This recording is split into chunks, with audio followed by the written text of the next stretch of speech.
Прилеп продолжува да биде лидер во селекцијата на отпад во Македонија. Денеска на 12 локации низ градот покрај контейнерите за селекција на пластика, хартија и стакло се поставени контейнери за собирање на електронски отпад. Идната недела ќе бидат поставени уште 12.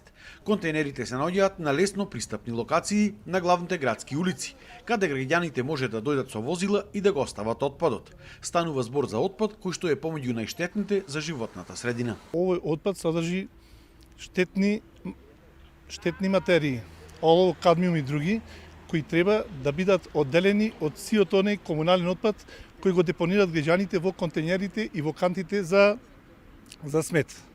И секој граѓанин ќе може да ги одлага електричните и електронските уреди од помали монитори за компјутер, помали печатачи, мобилни телефони, батерии, акумулатори токму на овие места. Контейнерите ќе ги празни колективниот постапувач нула отпад. Освен овие контейнери, ќе има и два собирни центри каде граѓаните ќе може бесплатно да носат погабаритни и поголеми електронски уреди. Едниот центар се наоѓа во кругот на платото за селекција на отпад кај населбата Сточен пазар, а другиот кај депонијата Алинци. Локалната самоуправа работи и на едуцирање, се разбира со пропаганда и делење на мислење на летоци, да се запознаат граѓаните и јавноста колку е од корист правилната селекција на овој вид на отпад. Прилеп секогаш е и ќе биде еколошки чист град.